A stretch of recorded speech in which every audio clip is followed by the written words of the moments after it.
Hey guys, it's Senior Yi here again, and now we are talking about the different forms of energy that are related to changes in matter. Okay, so this is actually a central question, but I am going to go over it really quickly, just 5 minutes or less.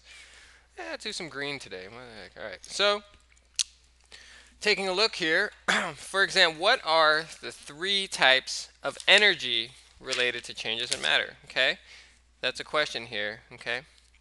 So what are the three types of energy related of changes in matter? So let's just write it like this. Forms of energy. I won't write NRG, but I like doing that sometimes. Forms of energy related to matter. I just like to write all that, okay? All right, so there are four of these forms of energy. I'm just going to go over them really quick. One type is thermal energy, okay? And thermal energy usually shows itself as a change of temperature, okay? For example, the thermal energy is the total energy in all the particles, but basically, thermal energy mainly expresses itself as heat. Okay, so I'm just going to write heat down here. And it's actually a lack of heat or having heat. Coldness actually doesn't mean that there's cold there, it just means that there's no heat. Kind of weird, right? Alright.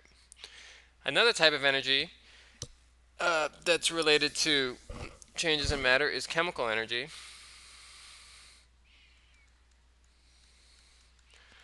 And chemical energy is the energy stored between the bonds of atoms. Okay? Chemical energy is like the energy stored between the bonds of the atoms. But what that actually is like, for example, when you eat a grape, like on this page here, you're breaking the bonds in the grapes, and actually you're breaking the bonds in the atoms. So we'll just say this is the energy stored in foods. Well, and it's also in lots of other things. All other chemicals, pretty much. Pretty much everything has a significant amount of chemical energy.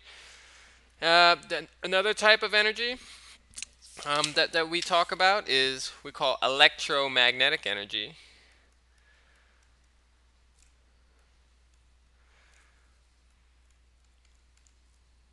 NRG, look, I wrote it, okay?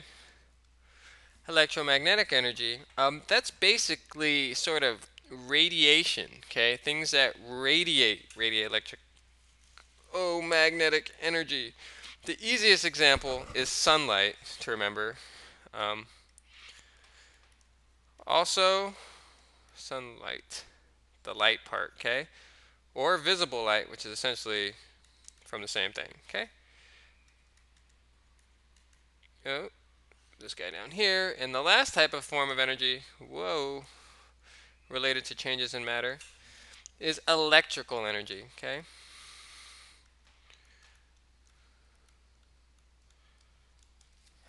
Electrical energy is the energy of all of the electrons, basically, but in an easier way, it's the energy of electricity, okay? Yeah, so let's just for now think of electricity as this, okay? And this relates to changes in matter. So, for example, using electricity to separate out the hydrogen and oxygen in water would be an example of using this electrical energy. Harnessing the electrical magnetic energy of the sun would be an example of solar panels. Harnessing the energy of chemical energy would be an example of eating food. Harnessing the power of thermal energy is like using a heater. Okay? And remember that all these energies don't exist separately all the time. Sometimes they're all together. And sometimes some sort of forms of energy can transform into other forms of energy. That sounds kind of crazy, but sometimes electrical energy, like when you plug something in, can release actual thermal energy. That's like a heater. Electrical energy being transformed into thermal energy. Okay. Let's put power here. Okay, outlet or something. Okay. All right. Well, I hope that helped a little bit. This is all from the section called Energy and Matter. But bye guys. You like that page turning sound? Okay. Anyways. All right. See you guys later.